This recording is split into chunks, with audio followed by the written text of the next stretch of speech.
Hey everybody, this is Brett with the Indie Comics Dispatch. You're listening to Broadcast from the Dispatch. Welcome to our premiere episode.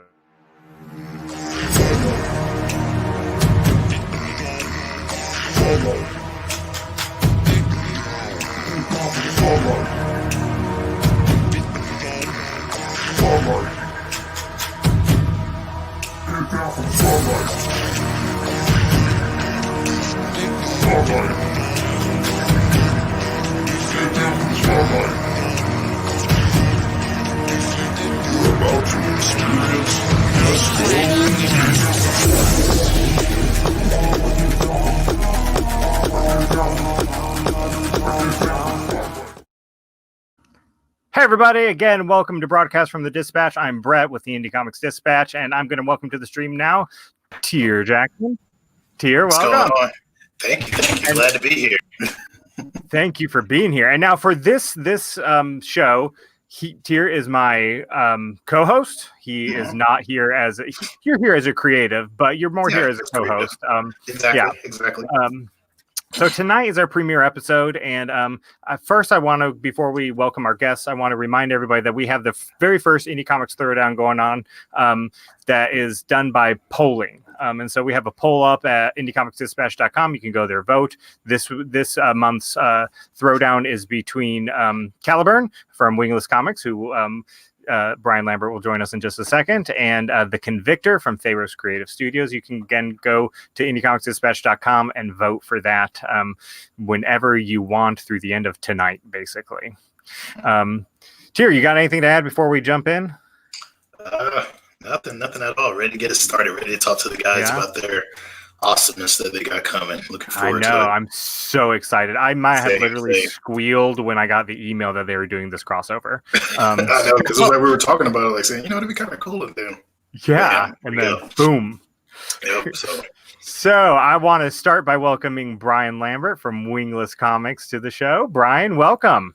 How you doing, Dispatch? How you doing, Tyr and Brett? Thank you guys for having us over here on your inaugural show. It's big stuff, man. Congratulations. It is big stuff. Had to have big guests for the big show. Exactly. Who's the big guest? Is Lawrence? Lawrence is here? He's the big guest? Yes. No. Speaking of Lawrence from Constant Hustle Comics, here he is. Yes. How's it Welcome, going, sir. Dispatch? How's it going? Good. I can't thank y'all enough for having me on.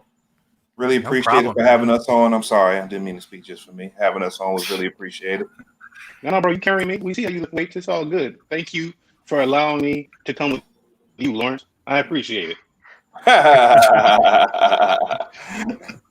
Well, tonight we were also supposed to have Brandon from Concept Moon Studios, but he is feeling under the weather. And in addition to feeling under the weather, he's like 20 hours behind us because he literally lives on the opposite side of the world. So he's feeling bad and and it's the middle of the night. So we're not making him get up for this. So this is the 2 of the 3 studio crossover.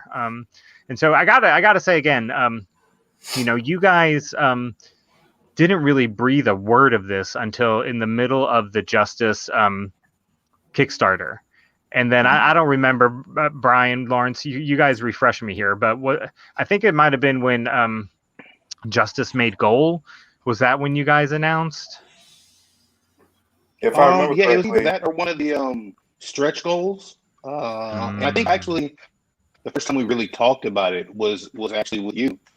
Interviewing with you. I think you always get the exclusives, man. You kind of dig for the dirty. That's right. You didn't tell me who it was, but you did when I said if you could do a crossover. You're like, you're just gonna have to wait. Yeah. It was that other panel when all of us were on it, and I think you kind of mentioned it. You was like, yeah, something's coming. You just have to wait for it. So. That's awesome. So let's hear a little bit about it. How did this crossover come to be? Well, on my end, I was fortunate enough to be able to start basically a pitch for this idea. I had a couple characters in mind. Obviously, because of who is ultimately in it, you can tell that Avery was always a top pick for me, a character I wanted to work with. Avery, while among a lot of female created characters and et cetera, and very strong women in comics, I thought Avery had a very unique story. and a unique power set, and that was one that I really, really wanted to kind of not mold, but like work with. You know, I thought it'd be a pretty cool interaction. Also, I'm a big fan of Shawn Michaels from WWF days, and anytime you have the icon in front of something, like I'm all about it. I want to know what it's about because like that's the way I grew up. Like the icon, like that's the dude, that's the person. So it was like kind of a dream, and I really did just I had Lawrence's inbox. He and I had, you know, we've always been cordial, we've always been cool, back each other's projects. And one day I just hit his inbox and I was like, look, man, before you say no, let me send you a couple pages. And like, trust me, man, it's gonna be dope. And I pitched him one specific panel sequence. Obviously, I'm not gonna tell you guys because it's got to be a secret. And I believe that's what sold him. You know, it was one specific panel sequence that you're gonna get to see. I think it's gonna be gorgeous. The idea is right there. And I moved on from there. I did the same thing with Brandon, who I work with quite frequently. Honestly, Brandon and Lawrence have been really good, you know, mentors and brothers to me, being in the industry, and just kind of being there through my kind of evolution and bringing up Wingless Comics and stuff. So it was honestly, for me, it was pretty natural. It was pretty natural, and it seemed pretty obvious in the way to go. So yeah, really, man, I was in the DMs like it was a thirst trap, man. Hey guys, please, and here we are.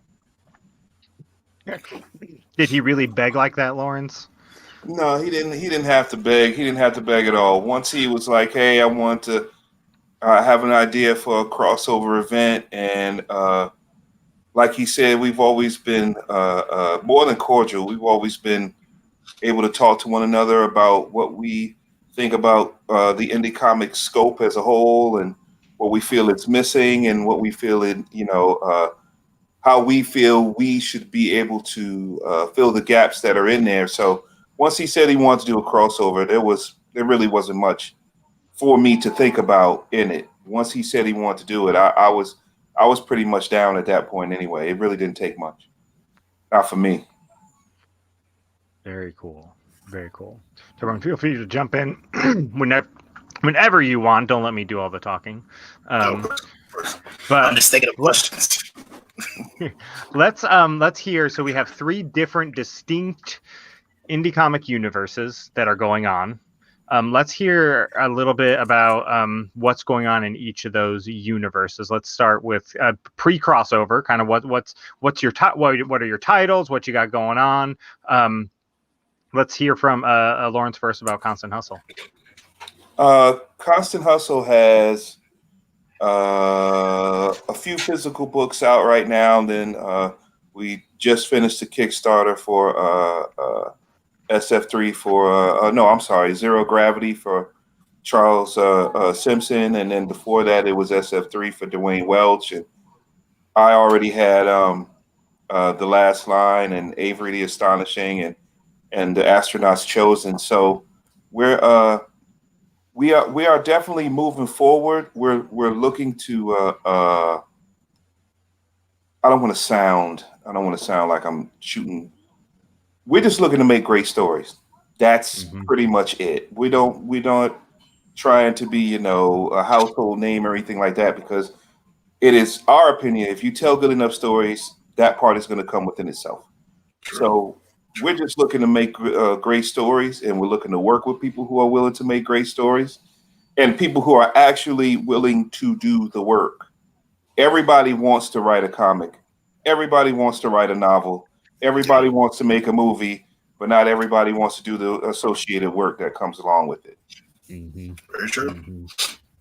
Very true. I've seen that myself creating. So I mean, like, I do have a question. Like, how did y'all figure out which characters you wanted to bring into it? Because you have your universe, you have your universe, and like, did you say, okay, well, we're gonna, you know, just only bring 2 from each universe, 3 from each universe, or was it more of, hey, I think this character will fit with this character more, or how did y'all go about that?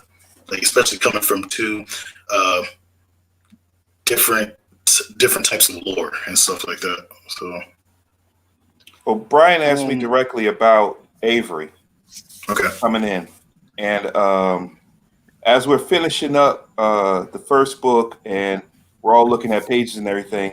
I kind of wish I had put somebody else in there as well. But I mean, the first one, of course, is in the end. But I'm just saying, I wish I would have put somebody else in there initially. And we try to make the idea that we can make our characters fit anywhere.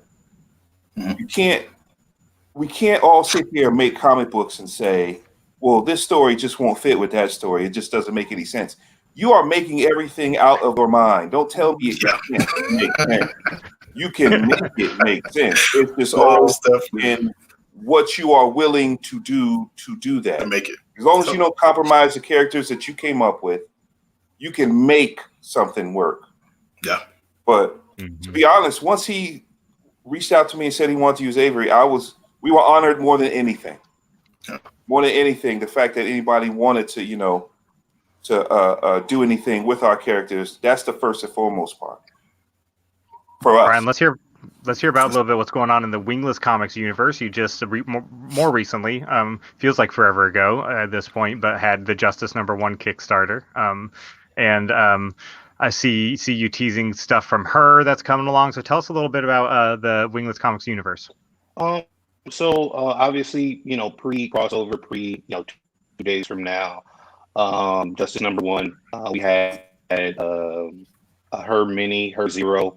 You had Caliburn #1, which was also a mini, which will be an ongoing story. So we've got our three, flagship characters living their normal lives. Going into 2021, obviously we're going to expand upon that with our issue 2 for Justice, our issue 1 for her, our continuing issue 1 for Caliburn. We're also going to be introducing another character, which again I'm not going to really spill the beans on because they're an integral part of Nightfall. If you've listened to me, you've heard about the names. So I've talked about this character before, but you're gonna instead of doing a 0 issue for this character like I've done in the past for others, their 0 issue is Nightfall. So that's where you will meet this character and see how they interact and see what goes on. It's gonna be a real fun ride. We're also dipping into some manga with Crimson Overdrive that'll be coming in 2021, probably third quarter in 2021. So we got a pretty cool schedule. We want to continue, like Lauren said. I mean, that's I think been the hallmark of what we do and what I've been about at Wingless Comics is just telling good stories. There are a lot of amazing artists out there, So if you do just a little bit of research, you take a little bit of time, you're gonna have an amazing looking book. Yeah. Where you might lack or where you might miss is actually getting a cohesive story together. It's fun to have people punch each other. It's fun for them to, the splash pages to look a certain way. All this stuff is great. I grew up on Image. I love it. But there's a reason some of these, some of the Image books didn't do as good as they should have ultimately and over time. Because it had nothing to back it up. Like, man, those covers, amazing. But then once you get into the nuts and bolts of Cyberforce, right? Past number 6, maybe, and you've got no meat there. So we want to get meat and potatoes going. And that's again where Wingless's mindset is, and moving forward and moving into the crossover, kind of for the community, creating the same kind of kinship and brotherhood that like Lawrence and Brandon and myself have, among others. Don't get me wrong, there are lots. But my goal going into it was to create that kinship among our comics as well, so you can see the threads where they match up and the threads where they differ. So it really looks more like a family of comics as opposed to 3 separate companies, and maybe we talk to each other once every now and again or whatever. I talk to these guys once a week, at least. And I mean, that's when we're not doing a project together. We're talking once a week. So I want our comics to feel like that too. I want what we do to feel like that. We get this indie comics that, everybody's together and we're all in it together, but you rarely see the in it together. You might see cameo for the character, but not a dedicated crossover, not the real X-Men, dude. X-Men Extinction Agenda, that was like a family affair. X-Men Executioner Song, that was a family affair. I want to create that with Nightfall and to continue that, and that's what it allows us to do, really. That's awesome. I'm going to give Fabio a quick shout out. Fabio's watching on YouTube. He says hard work for sure. He's talking about creating comics. So Fabio must be a comic creator also, or an aspiring one. So Fabio thanks for is, watching, Fabio. Fabio is actually our illustrator for Nightfall, and he is the he's the permanent illustrator for Justice moving forward. With issue 2. And if I can chain him to the wall, he will continue to be that forever. The dude is amazing. He's talking about hard work for sure. It's not the comics. Hard work is like working with me. Like, he's got to deal with how crazy I am and make something beautiful out of my nonsense. So thank you, Fabio, man. Fabio. Thank you, Fabio. Our prayers are with you. We feel for you, Fabio, for working with Brian. If you ever need support group, we're here for you. I feel you on that one though, because like when you find a good artist, you do not want to let them go. Because I know like my lead team, my lead colorist, and my lead artist, I'm like, you're here forever. You're not leaving. Like, you can work on other books, but hey. Right, exactly. We'll wait for you. We'll wait for you to free up. Exactly. So I'm sorry. Go ahead. Oh no. Go ahead. You finish. No, I was just saying, especially when they're hitting on notes and when they love your book just as much as you do. Like, to me, that's as a creator, also that's one of my biggest things. I'm pretty sure it's the same with both of you. Like, when your artist loves your book, it's like you pitch it to them, they're like, "Oh, this is great." You know, they're just excited as you are, and you're like, "Hey, okay, we you know, it. I don't know. To me, it just feels like it melds things a little more because you both want to see it win. You know, so definitely does, because it ain't just somebody a great working relationship putting in the like time. Oh, sorry. Oh no, please go ahead. I was just going to say a great working relationship with a great artist is much better than paying for a superstar artist who doesn't have any connection to the work. Exactly. You know, again, you're going to get great art. Fabio is an amazing artist, and he connects with the work. So that's you know, that's better than Jim Lee. Honestly, at the moment, you know, I would trade it in. Yeah. Lawrence, did you want to add to that? You want somebody with skin in the game. You want somebody who realizes that this is it does as much for them as it does for you. Having a great book out there, this Nightfall is going to do for us what it does for Fabio.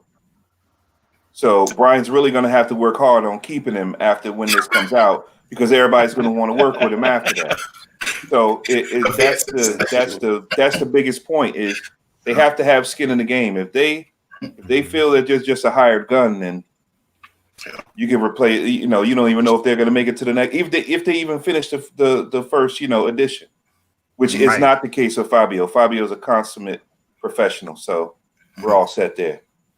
But you have a point though, because I have seen that with some others where they'll like the book will be good, and then the artist is like, "Oh, well, I'm out," you know, and then they can't move to the next one because the artist moves on. You know, I know in some cases it's which we've all heard the story. Sometimes it's bad blood, but in a lot of cases the artist will just dip out, or if they brought on a writer for it, the writer will dip out. But yeah, you're right. Like, you got to have skin in the game. You got, and that's what I look at too. Whenever I pick people, like, do you love this character as much as I do? Like, you don't have to, but if you do, and if the story is growing with you too, and then I know, okay, this is something that we can actually go to issue 5, 6, 7, and so on and so forth, and I don't have to worry about finding another artist on the next issue because you're out. So yeah, so you're right, and both of you are right in that aspect.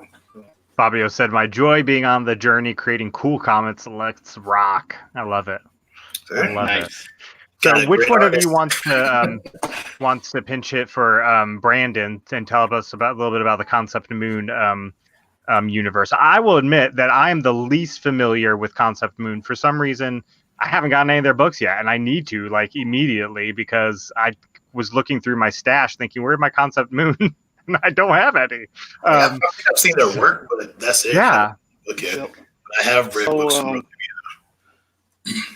I can kind of fill in from my I'm gonna call him my big little brother. There are very few times that I can actually call him little, because he's like 6'7" or whatever and 4 million pounds, but he's not here right now, so I'm gonna call him little. So take that. Should have been on the interview. That works. So Concept Moon is okay. How do I want to say it? If I'm the lone soldier, Then Constant Hustle is the battalion, and Concept Moon is like the Legion. They've got a ton of really, really quality books, and that's what I mean by that. I obviously, Wingless is definitely focused, a little bit more. Console's been in the game a little bit longer, so they've been able to expand, the amount of books. Concept Moon just came out the gate and was like, "You're gonna take all these books and you're gonna like them." They've got Frontline Soldiers, which is a superhero team epic that brings in some personalities. They're individual titles. You got Night Stalker and Crimson and just a Red Blazer and just all it's a big Avengers world spanning kind of deal, which is pretty cool. You've got Black Lotus Dragon, which was just part of their last campaign, which is a manga itself set in it's like a Western manga, which is going to debut very soon. You've got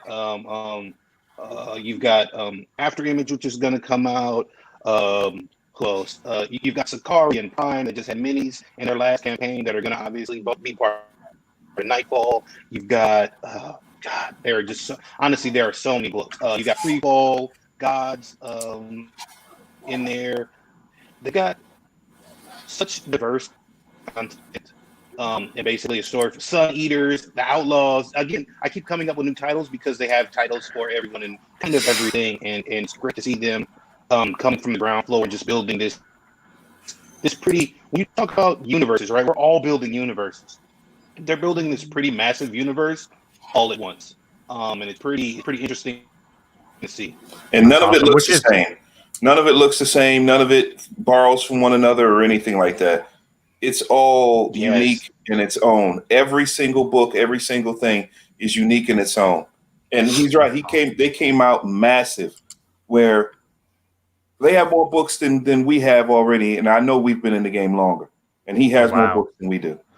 Which honestly, I think that's probably why I haven't bought one yet, because I always go to look at their books and think, I don't even know where to start. Like, I don't even know. And I just close it down. I'm overwhelmed. That's awesome. Right. Brian, your connection is a bit spotty every now and then. I'm just letting you know so that you're aware. Okay. We can hear you mostly fine. Okay. Are you guys good with me showing your trailer? You guys ready for that? 100%. Like I said, man, right.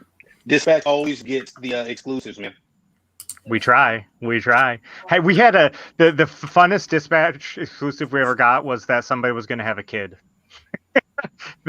she announced it on air during an interview.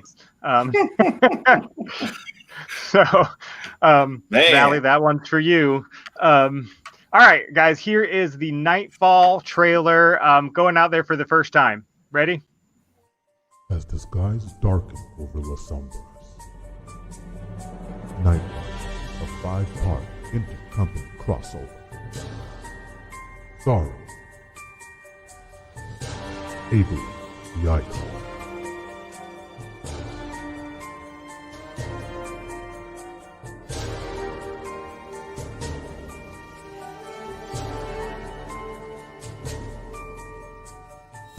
Prime, the hero.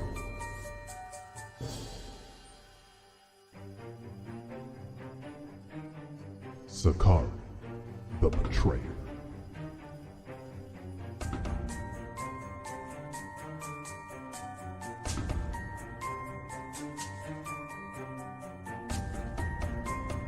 Justice, the angel.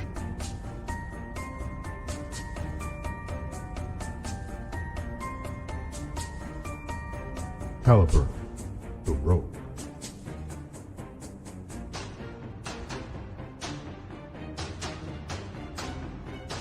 And Jinx, the mercenary. As the skies darken over Las Sombras, plans, ages in the making, come to fruition as enemies from Justice's past see their vengeance sated. Nightfall is coming. I mean, like, holy shit, that's really good. Dope. Yeah, disconnect, come back in. So we will wait for him to come. on talking in the meantime. Tyr, what kind of questions do you have maybe about the intricacies? Because you're a creator, you have your own comic universe. I can't even imagine kind of starting to weave those together with other creators. What kind of questions do you maybe have about doing that creator to creator? I mean, sheesh, like, I know how I will approach, but how did y'all approach it? I'm guessing you already have the artist, which is Fabio. He's going to be the artist. So is he doing all 5 and things like that? You're going to have one writer on the all issued.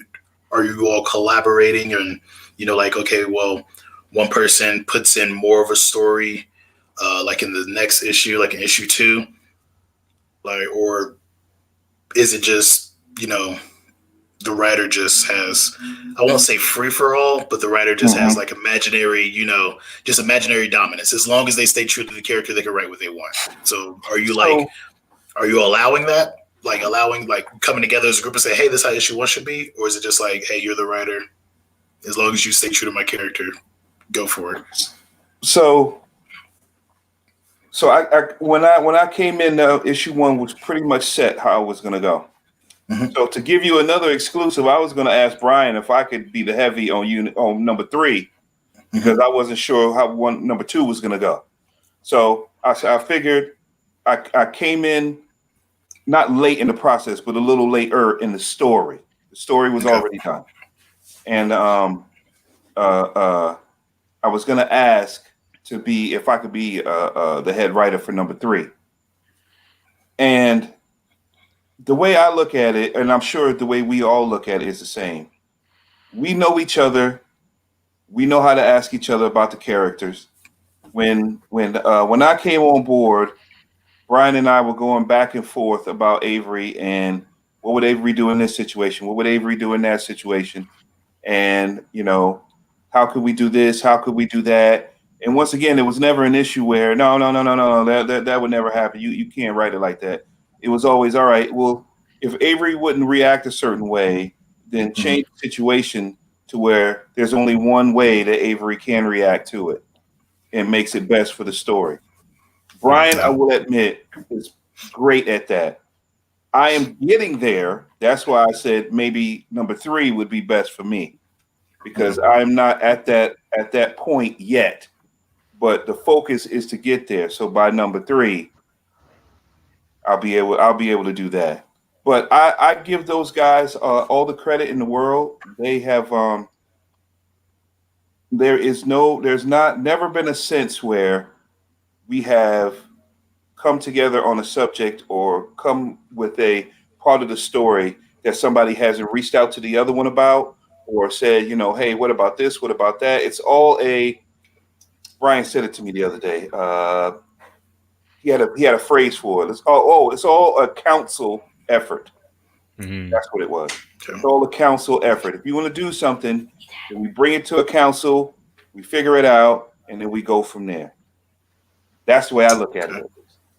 That makes sense. That's awesome. We have a few reactions to the trailer. I want to pop them up here for you. Scorpio Chronicle says, hell yes to this. He's posted that up while the trailer was playing. Fabio again says, man, the voiceover, the trailer is just like Mortal Kombat voice saying flawless victory. And then Quentin Rushing says, that looks awesome. What will the Kickstarter tiers look like? Quentin, we're going to get to Kickstarter in just a minute, actually. So we'll answer that question, man. Well, as much as they'll let us answer the question. Yeah. So I'm sure they want to keep a few tricks up their sleeves. Go ahead, Tyr. And Brian, a question for you. Like, since you were the one who initially pitched this, to Hustle and everything, you're like, what? As all of us being writers and stuff like that, sometimes we can just be sitting in the backyard and see a grasshopper jump across the fence, and all of a sudden we got a superhero in our head. It's like, to us imaginatives, it's easy for us to do stuff like that. But what started building that plot? Like, what was your inspiration into building this plot for this massive crossover? Wikipedia, man. I hope my sound is a little bit better, but Wikipedia. You go down the black hole of Wikipedia and you can find anything. I've always, I love mythology and I love lore. I love big stories. I I mean, you're talking about superheroes. You're talking about people who fire lasers out of their eyes, and et cetera, et cetera. So I like these big end of the world plots. So I want to do something along that vein. But I also want to do something that was going to build. I've seen some things where it's touted as a crossover, but it really is just cameo stuff. I wanted to kind of bridge that gap and do a real, like, legit crossover. It's 5 parts. You're going to see all 5, all of these characters through all 5 parts, and they have quantitative, things that they do, and it builds to an ultimate conclusion. And I love the well, we've released some images, and obviously, I've said, I love the Ouroboros. I love that kind of energy and that signifying that. I love that imagery. I also love, like I said, mythology. And Egyptian mythology, you have, something kind of like Norse mythology, where you have like a world serpent. You have, the serpent who will devour the world. I like seeing those kind of big, far-reaching ideas. And I was like, well, if Justice takes on this big idea, can he do it alone? Okay, no. So who does he need? Who would be the people that, if this was like a real world scenario, that the world would just happen to put in the right place at the right time for them to have the power to combat it? And it's their choice. Are they going to win or are they going to lose? But, who are going to be these opposing forces? And that was real big to me. That's kind of where I jumped off from and built a story around that. I have up on the screen some of the 3 different covers for issue 1. I love these covers so much. I love this one just because all 3 are there. All 3 main heroes are there. Lawrence, I gotta say, I love Avery the Astonishing. She is just like the picture of inclusivity. Like she's all the things, or they're all the things. Is she a she, or does she use they pronouns? They're all the things. You're right. They're all the things, and that's just so awesome. I love that about that character. So, anyways, I just thought I'd pop those up and go through them real quick. Thank you so much. We really appreciate that. We really appreciate that. I love these covers too. I love these. My cover was the last one. I came up with the last one, and they hit me with as soon as I saw this one, I was like, okay. And then the second one, I was like, man, I got to swing for the fences for the third one, or else they're gonna be talking about me if I don't do that. Brian, I have a question for you. I'm going to blow this up bigger, I think. Yeah, there we go. In the background of this image, there's somebody on the roof of that church, Brian. Who the hell is that? Is there somebody on the roof? Man, I don't analyze these things, man. I don't analyze. These little secret characters dropping in. That may or may not be very important, man. There's always something. There's always something extra. There's always a story aspect that once you get into a story, you're going to look back and go, damn, okay, that's what he meant. So, good eyes, good catch. Just give me more stuff for it. All right, I'm going to share the Kickstarter page now. Okay, Scorpio Chronicles said, I want them all. Will there be a Kickstarter tier where somebody can get them all? Yes, there will. Yes, of course. Yeah, we definitely have our collector tier so that we can put all the covers together. And I want all the covers, so there's got to be a tier where I can make sure I have all. That's all. Okay? That's how I do my tiers too. I'm like, what do I want? Yeah. Lawrence is being very, very gracious because, like I said, BD and Lawrence have been there for me, around me since I started in comics, and there's definitely that brotherly competition, right? And I wouldn't be where I am if we didn't have it. I think iron sharpens iron, and Lawrence saw my cover, and he was like, "Oh, okay, I'm gonna show you youngsters how to really do a cover." And I kind of laughed him off, and we keep going, and then he gets the cover that has all 3 of them on there. I was like, "Oh, okay, so he is gonna show really done." I love it. I love it. I'm gonna Brian sent me the link earlier. He got the approval for the Kickstarter, and so I'm gonna share it. I did ask you first if I could share it, and you did give permission. I probably would have shared it anyway, but it's always nice to have permission. So I'm gonna pop this up right there. Nightfall Part 1, Dark Horizons. There's the Kickstarter, guys. When will this link be live for everybody else? I'm not logged in, but if I were logged in, you would see that I've already clicked that little button right there to notify on launch. So when can other people get there and get that link? The link is live as we speak, so you can they can link through immediately. The campaign itself will go live at 9 a.m. Pacific on Friday. You guys have that linked in your various social media profiles?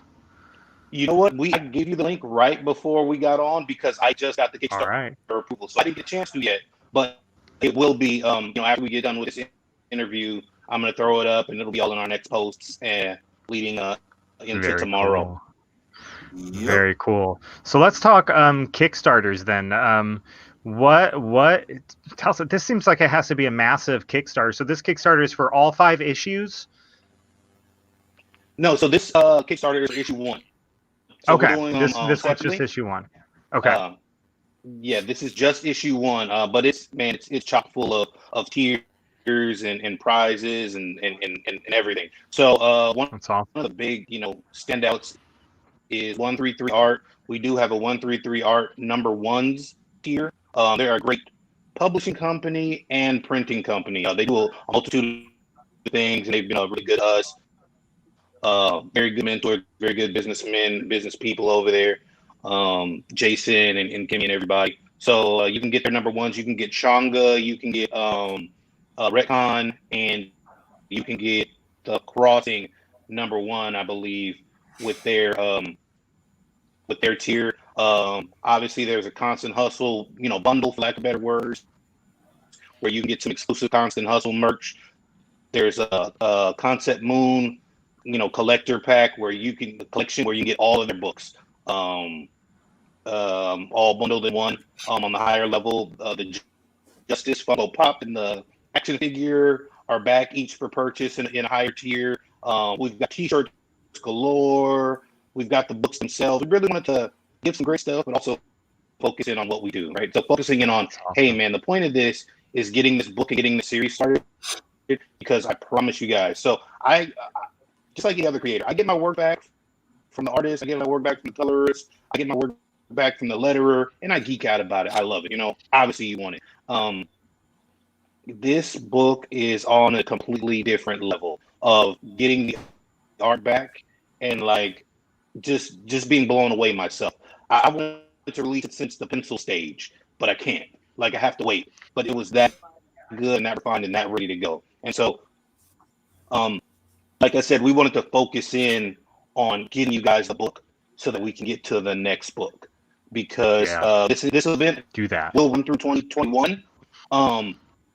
But we want, what I mean? We want to stay on pins and needles. We want to keep releasing. We want to keep hitting you with it, so you get to enjoy what we get to enjoy. Because at the end of the day, I might get the book, Lawrence might get the book, BD might get the book a little bit earlier, because obviously we're producing it, but we want to read it just as much as you do. And I promise you that, it is that fun and immersive, and we're going to do the things and expand the way we want to. So we want to get it in your hands, and we want to get it in our own hands. There you go. I'm going to pop this up real quick before we ask you about the Kickstarter, Lawrence. This random person in the Facebook chat, Malachi Bailey, says, "How y'all doing?" Who is that guy? Who is that guy? Lawrence, what are you most excited about the Kickstarter for? I'm just most excited about being part of another quality project. Finally being able to see the end result of the conversations and the ideas and everything that that Brian has done and BD has done, and we all have worked together on. I'm just happy to see it finally come to light. I'm happy I'm happy to be part of a project that we can be proud to be part of. Like Brian said, not just a cameo, not just, the panel on this page shows Avery flying into the sky and then that's it, you just move on. But to actually be part of an event, because make no mistake, that's what this is. Nightfall is an indie comic event. It's not just a set of books. It's something that can branch off even past this. It is an indie comic event, and I'm just once again honored that we were even thought of. And I just want to see. I want to see it, and I want to see it in the hands of everybody else. I'm ready to read it. I can't wait to read it. I'm excited for it. I'm excited to check it out. Tyr, what kind of intricacies? I've never run a Kickstarter campaign before. I talk about it all the time with various creatives, but what kind of intricacies, Tyr, would you ask about doing this sort of thing amongst 3 different creators? That seems big to me.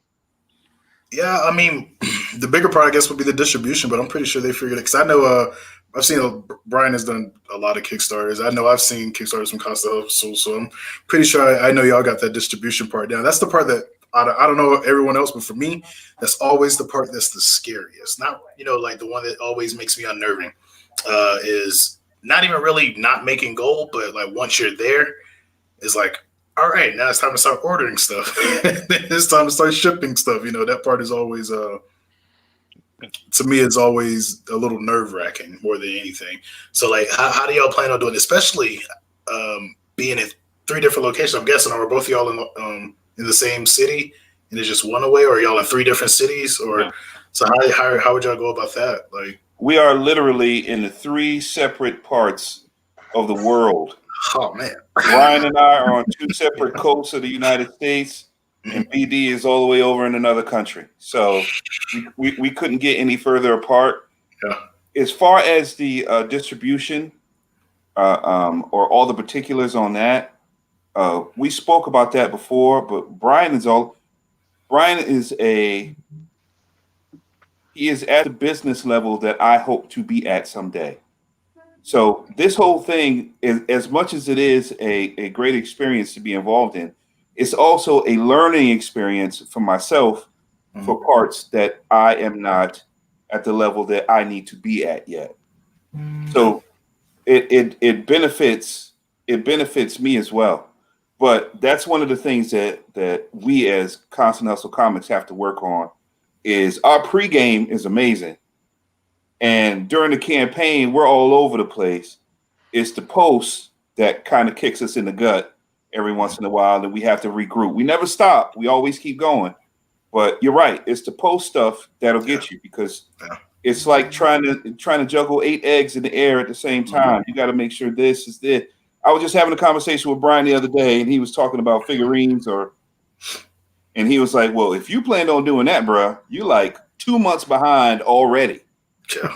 And I was like, "Well, I didn't even know that." So, but I mean, so we were. It's a fluid process that I still have to get a hold of, but Brian is all over it. Brian's got the whole thing all figured out, top to bottom. That's awesome. That's dope. I'm glad that I can pretend that well, so I'm fooling everyone. But no, I have what I've done, and but I'm really thankful for. Like I said, I already shouted out 133. They obviously helped. Not help. They did my fulfillment for Justice issue 1, and they were really, really, really great about it. They've always been really, really great. And just continuing to foster those relationships is one of the biggest things. In terms of getting this production out there, I feel like we're all creative people. So, like I said, you can always get a great artist. Okay, we can always create a comic book, but if we can't fulfill that promise, then that's where we're going wrong. So I really start all my campaigns with, okay, how am I going to get it done? What am I going to offer? What are the turnaround times for all this stuff? I was really, and still am really proud. And don't get me wrong, we have a handful of orders to still fulfill, only because we had to order some new T-shirts. And we're still getting, some of the sculpture shipping done. But I was really, I call it a hallmark of Wingless anyway, that, a month and a half to 2 months, after the finish of our campaign, we have everything fulfilled. And these are some big ticket items. It wasn't, small 1-2 comics. We were sending 7-8 posters plus a comic plus a shirt plus whatever to people. So that's a really big part of it, man. I'm part of some Kickstarters now that I supported a year ago. From some of them are pretty big names and have been in the business for a long time, and I still haven't seen one panel of their book.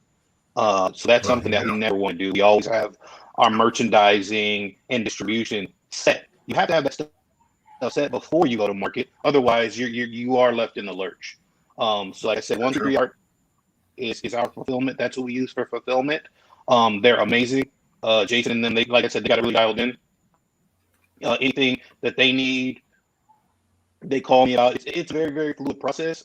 There are changes on the fly sometimes, but I mean, if you're doing indie comics crossover event of the fall, wait a minute, I'm gonna get a name for it. It's gonna be like the Indie Comics Crossover International event of the fall of the decade. Then you've got to be right. You just gotta have all your ducks in a row. And so I know Malachi popped up a minute ago, but Malachi has kept me sane in coordinating some of this stuff and just really kind of deep diving into things that I previously didn't know and kind of orchestrating it all, because it's not easy. There are 3 different companies, 3 different personalities, 3 different, entities, 7 different characters, on and on and on. So it is kind of difficult to keep all of it really matched up, but I've had some really, really great support in doing it. That's awesome. That's great. I love 133 Art. If you guys don't know about 133 Art that's out there watching, they're comic book printing and distributing organization, and they're part of the Black Indie Comics distro, which is a distribution company that's solely for the distribution of Black-owned, Black-created comic books, and it's hella cool. You can look them up and recommend them to your local comic shop. So I was actually talking with Jason earlier today about giving him a free ad spot on this show so that he can get the word out more and more and more and more. So not that he needs me for that, but eventually we like to be bigger. So speaking of Kickstarters, when do you foresee these books? Kickstarter successful, everything's funded. When do you foresee these books being in hand? So I'm going to give you guys a little secret. Again, man, you guys always get exclusives from me. So even Lawrence doesn't know this. Lawrence will have a PDF in his inbox on Friday morning. Friday afternoon, you will have a PDF in your inbox, Brett. So there will be some promo copies going out, and I say that to say that the book is done. We're putting the last touches on it. Yeah. So as soon as Kickstarter finishes, right, on the 16th of November, give us, basically 2 weeks for Kickstarter to pay out. But we're going to start printing as soon as we're done, man. As soon as we hit goal, we know what we're going with. We know the levels. And so we're going to start production in terms of printing and fulfillment at that point. So the prospective date, obviously, on Kickstarter is moving into February, and that just gives us a little bit of time. It gives a little bit of time to print, so we're not against the crunch. Because 133 Art, and I do have to say this, they do have a Kickstarter running that dropped today, Stronghold. It's going to be a really, really amazing book, and everybody should go out and support that. So as they are our partners in printing, don't want to overburden them, but everyone will have their PDF copies on, almost day of the Kickstarter closing, and print copies very, very soon after that. We're all about getting the material out. We don't play the game of, hey, give us the money so that we can finish the book, so then we can do some stuff in 6 months for you guys. We are a production facility and a production house that wants to give you what you've paid for. This is another pre-order campaign, as all Wingless Comics will be pre-order campaigns. We don't do anything else. So we've got you guys well in hand, and that is a promise. That's definitely a smart approach. I know that's usually the thing that I look at too with my Kickstarter. I either finished or 90% there. And while the Kickstarter is going on, I'm working on finishing the book. So as soon as the money hits, just prints. Just start getting everything printed and stuff like that. So that's good to hear, because you're right. Like you were saying, how you're still waiting on some rewards. I know, like for one of mine, I'm still fulfilling one of my Kickstarters. But I do know, like some of the ones that I've had, like one individual, their Kickstarter was like 2.5, 3 years ago now, and I still haven't gotten anything. So won't say their name, but yeah, but yeah, some of them out there that are like that. I'm pretty sure we all know who it is. I'm almost certain that we're all fairly aware who that person is, right? Oh, Scorpio Chronicles again. He's a reviewer for the Indie Comics Dispatch. First Manning. He says, he says, Brett, I want to be the reviewer on that book if possible. Sorry, First. Me and Brian have an exclusive detail workout. I'm Brian's reviewer. He typed that up fast. Yeah, he did. Oh, so post crossover, all 5 issues are done. How do your comic universes change after this? Because it seems like such a massive event that something has to be different when it's all done. Yes. Why would we tell you that? Why on earth would we tell you that? Because I'm the reporter. I got to ask the question. You tried. Yeah. Look, Lois Lane. No. Man. Not Lois. Almost. You almost had me with that one. I thought about it real quick. Scorpio Chronicles First is crying over the refusal, and Quentin, who's a brand new reviewer, we've not even announced it yet. He says, "Where's the love, Brian?" Sorry, Brian, I didn't mean to cut you off, man. Go ahead. No, that's awesome. And hey, guys, I might get you copies too. Don't tell Brett. But we're gonna have some. So it is an event, right? And like I said, these guys are my brothers in the industry, and even beyond just the industry, just being there for me, right? So even if we never did another comic together, you're going to feel the ripples and the effects of the relationships that are made, the relationships that are broken, the relationships that are changed in all of our universes forever. That's the setup. That's part of it. Also, don't be fooled. This is not going to be our only comic together, guys. I'm just saying. There will be more work. You will see more. This is just the beginning. It's going to be an inspiration for a lot of indie comic creators, I think. It's going to be an inspiration doing this. Tyr and I have talked about this a lot, about building the community around indie comics, because there's community, but there's not community. Which is a difference sometimes. And so this is really building that deeper community. I do want to say Instagram feed, because Instagram limits us to 59 minutes and 59 seconds. It will be running out in about 7 minutes. And so if you're on Instagram, we're just about done, I think, but we may go over an hour. If you're on Instagram, hop over to one of the other channels. Those let us keep going. And so if you're on Instagram and want to keep watching, hop over to Facebook, YouTube, or Twitter, and you can watch us on any of those channels there. Sorry, had to do the officialness. Yeah, I agree with you. There's a lot of talk about community in the indie world, but there's not a lot of actual community going on. And I will never understand that, and I don't get it. I mean, I understand why. It's a lot to do with egos and things of that nature, but if most people will just realize we're pretty much all at the same position.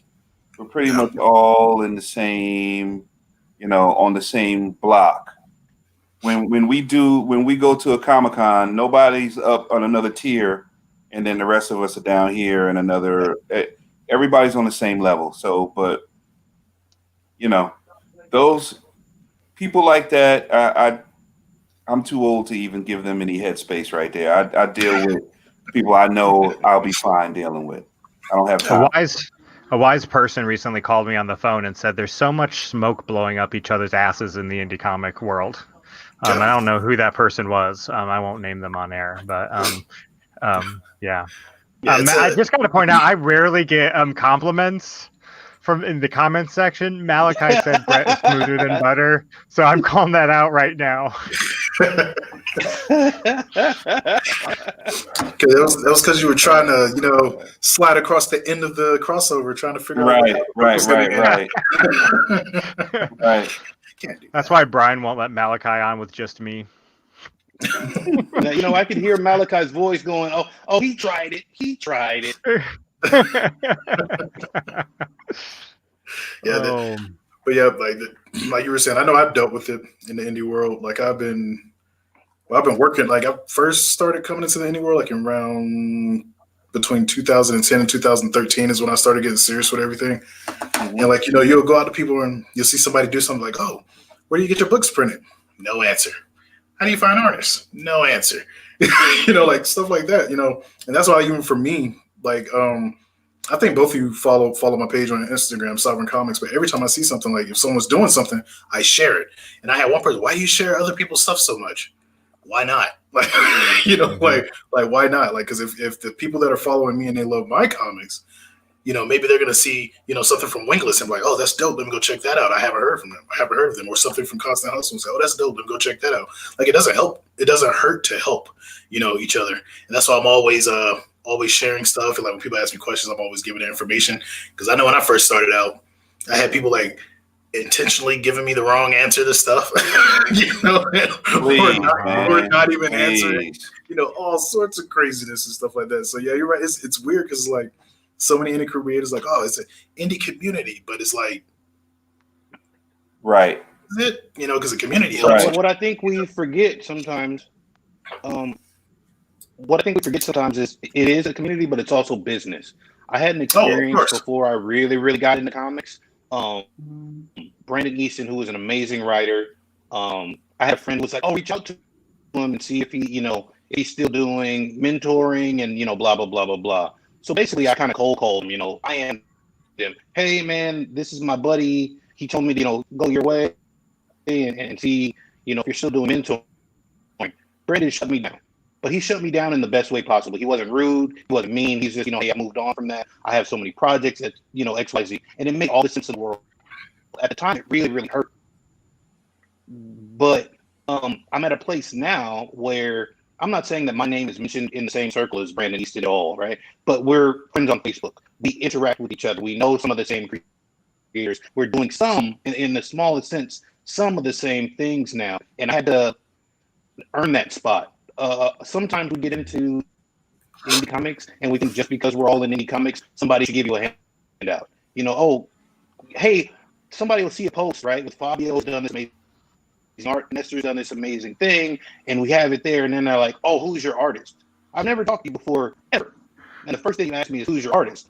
That's because you want to use the artist that, in a relationship that I've cultivated, a relationship, in terms of work together that we got and made strong. That's what I've learned and what I feel, right, is that's an insult. If Lawrence asks me who my artist is, or Tyrone, if you ask me who my artist is, I'm going to tell you guys.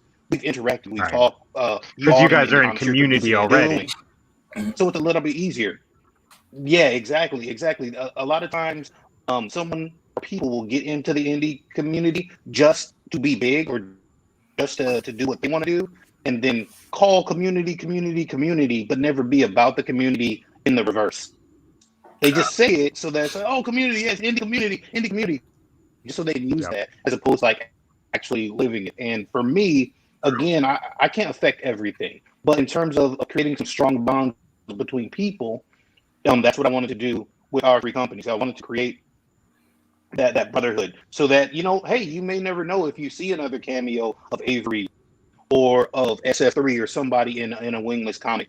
Twitter actually is a community where we can really talk about, hey, this worked for me, this didn't. This might work for you, this didn't. But it's work though. It's not easy. We can't. A lot of people want to drag and drop in the indie community. You can't. You still got to do the work. You might have friends, you might network, and all that part is good, but you still got to do the work. Yeah, it's funny you mentioned that too, because like even though like a lot of the things I went through, like with and like you were saying how when you went through what you went through, it kind of hurt, and like for me it hurt too. I was like, well, dang. But in the same vein, it made me start doing things myself to the point where like I do my own self distribution. I found my Crown from MechaCon, she's the one who pointed me in the direction of a printer that I use now. And on top of that, like I make my own apparel because like I was asking people too. I was like, so, you know, how did you go about that? What did you do? And nobody said that. I was like, all right, fine. Well, I'm gonna figure it out myself. So yeah, it's you know, so I figured it out myself. So I make my shirts. And the funny part is, like I was telling Britt earlier, a lot of the people that I asked before are now asking, hey, where'd you get your shirt made? Oh, I did it. You know, but you know, that same thing is like it builds character. It forces you to go that route.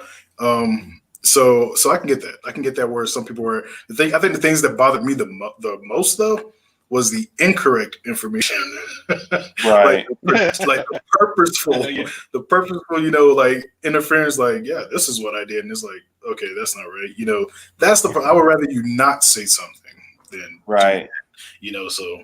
But yeah, you're absolutely right. You're absolutely right. Fabio said on YouTube again, all work in Nightfall. I really saw the support of the team, everyone sharing the post and helping spread the word. This is partnership. I love that. Yep. Guys, the link goes live in 2 days. The campaign goes live in 2 days, right? Yes, sir. Yes, all right. So everybody out there watching who's going to watch this after the fact, because these videos just live on, go over to the various social media profiles of Constant Hustle Comics, Wingless Comics, and Concept Moon Studios. They will all have the link in their profile very soon, I'm sure, and you can click on it and get notified when that campaign launches. Do you guys want to say what your campaign goal is? Or do you want that to be a surprise? Oh yeah. I mean, it's not a secret. I don't think it's going to be on there. You're going to see it anyway once you go and click on. We are going for a campaign goal of 5K.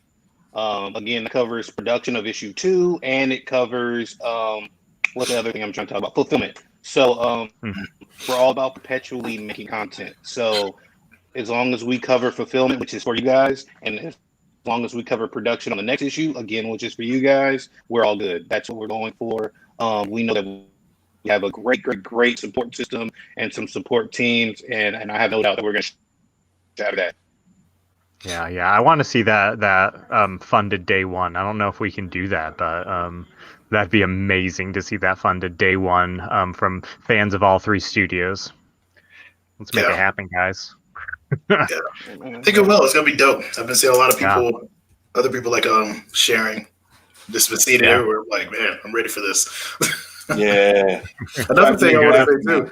I do like whoever came up with the way the title works, because like I was looking at it the other day and how it drops with the fall. And I was like, I see what you did there. I kind of like that. You know how it does that. So it's very interesting approach. They're some great guys, man. Very fun. All right, guys. Well, thank you again for taking the time to be here for our premiere episode of Broadcast from the Dispatch. This is on, if you guys started watching this on one channel, it's on all the channels. And in fact, something we haven't really promoted yet is this is going to be a podcast also on all the major services. So the audio from this video broadcast will be pulled and distributed as a podcast, so it will live on in internet and digital infamy forever, or at least as long as podcasts are available. Guys, thank you again for being here. I so appreciate it. Next week on Broadcast from the Dispatch, we're having Horror Night. We have a whole host of horror authors that are going to be on the show for October to talk about writing a horror indie book and distributing a horror indie book. I'm excited about it. I'm ready to not sleep next Wednesday night from all the tales they tell. I got my Halloween decorations ready behind me. Tyr, you better step up your game. I got the orange light. You do. Brian, Lawrence, thank you guys again so much for being here. We really appreciate it. Thank you so much. Thank you guys for having us. We appreciate it. No problem. We will see everybody next week. We'll see everybody next week. Until then, I'm Brett. And I'm Tyr. We'll see you next week, y'all.